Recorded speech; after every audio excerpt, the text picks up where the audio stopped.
Signal 23, 30 September 2020.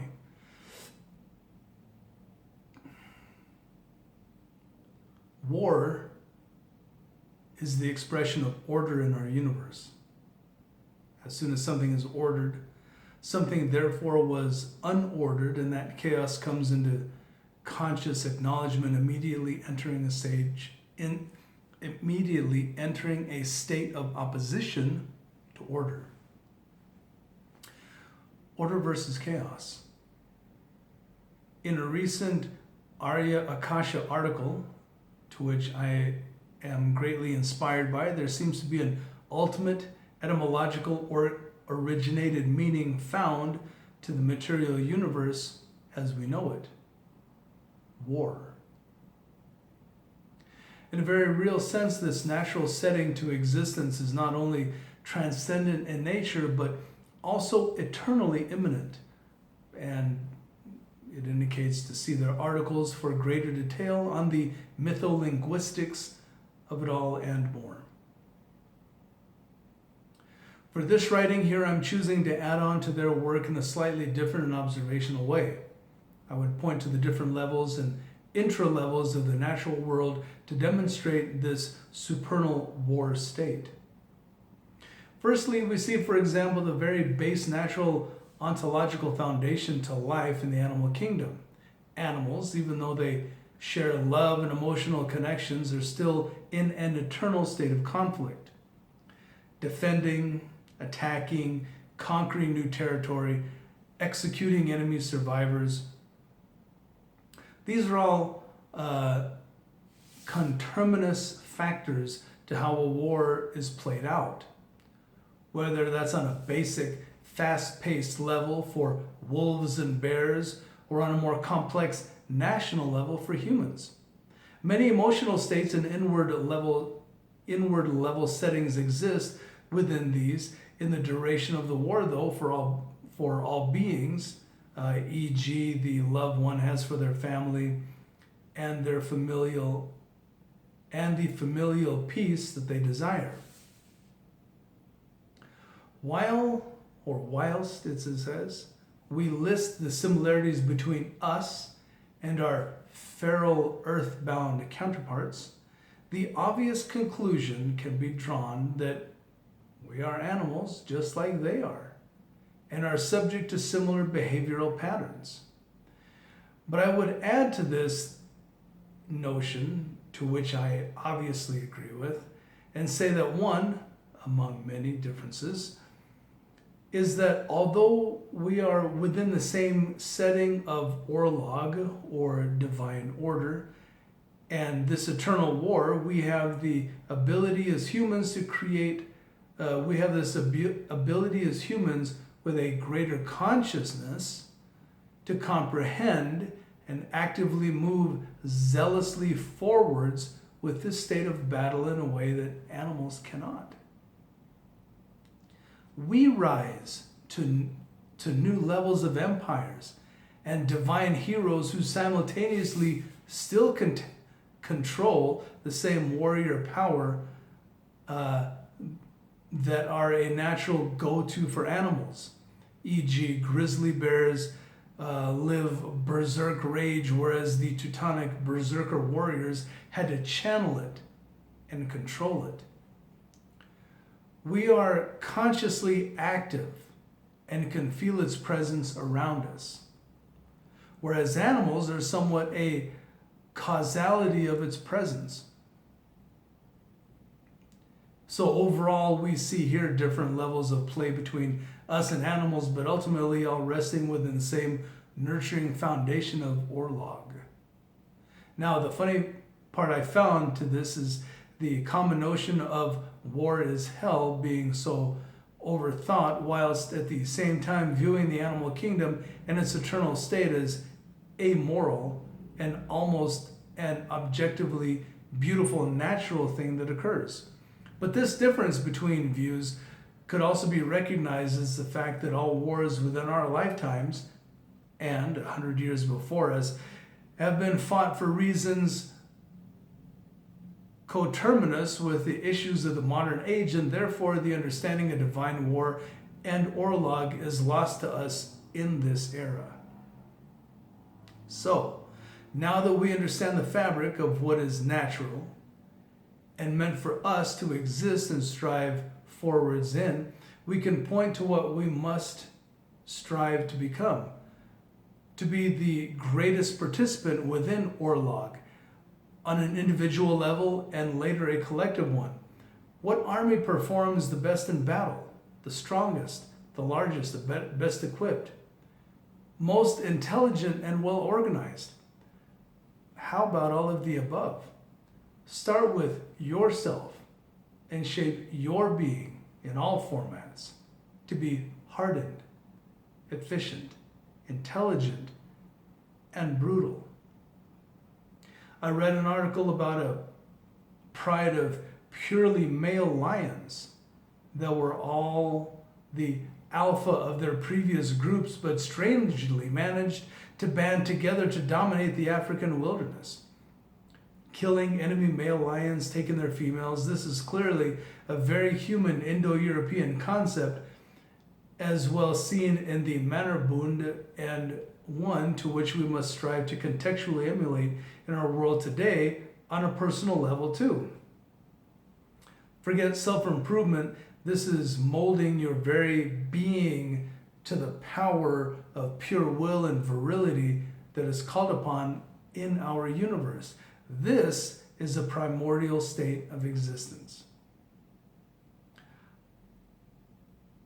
I don't know who wrote that, but I really like that. I just wanted to share that with you. So we transition from that to a Medal of Honor.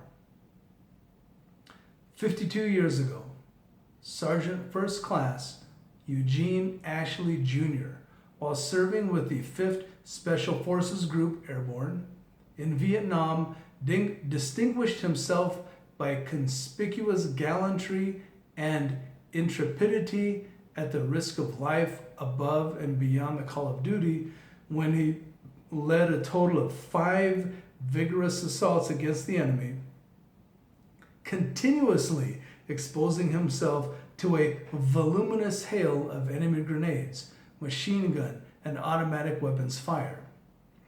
Sergeant First Class Ashley was awarded the Medal of Honor in 1969 for these actions. We go to a recipient of the Navy Cross and more.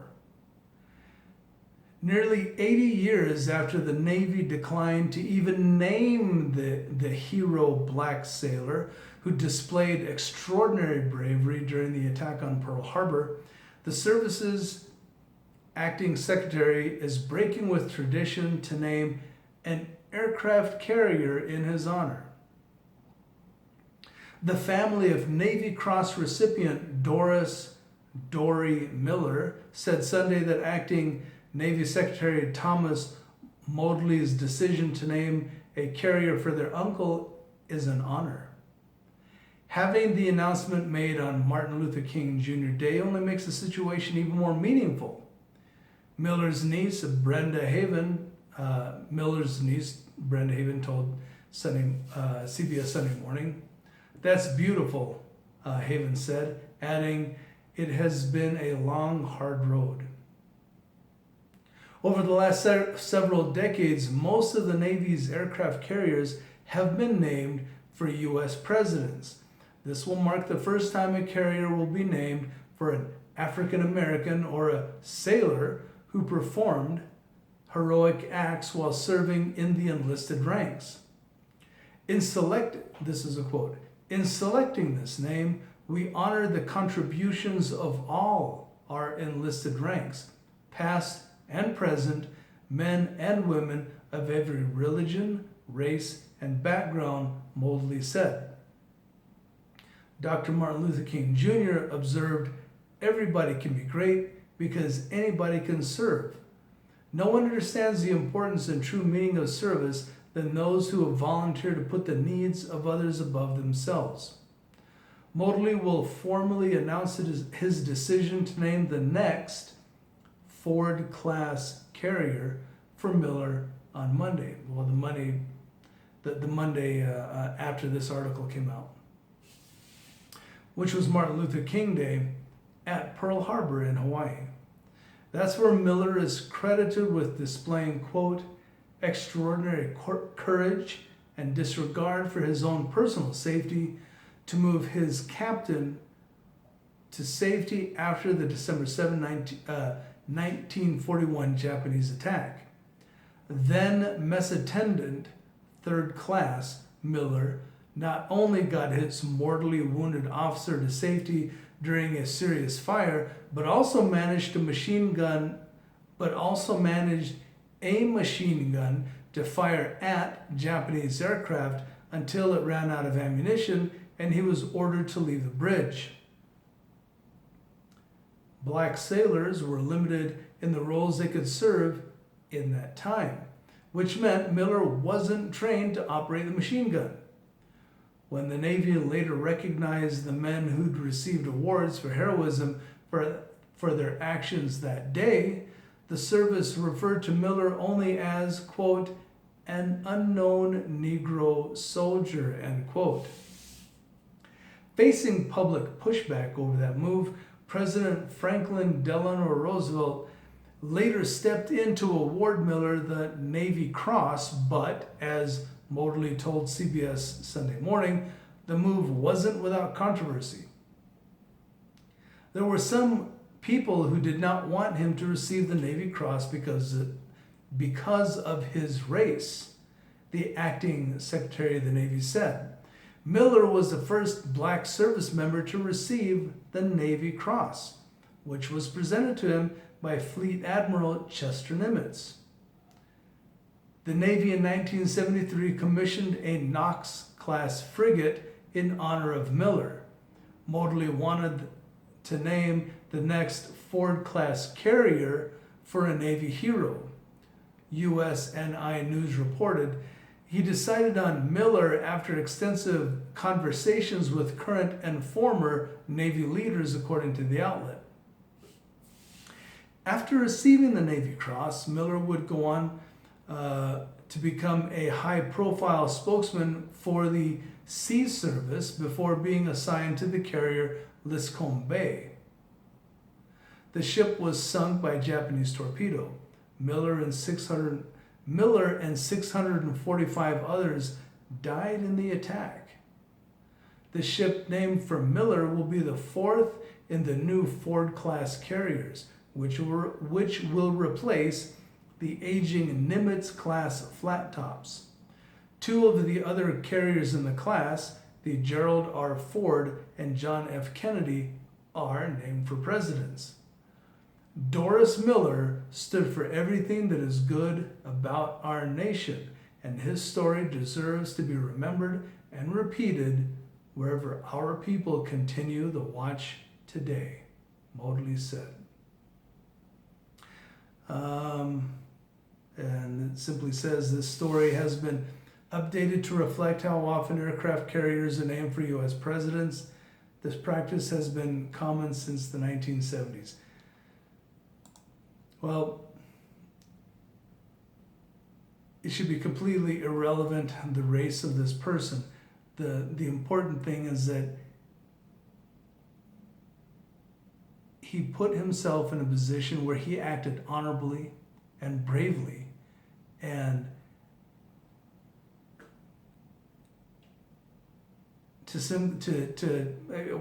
really, what an honor to have an aircraft carrier named after you. It's well deserved as far as I'm concerned. So with that, that's it for the updates. That's it for the anecdotes, and Signal 23 out.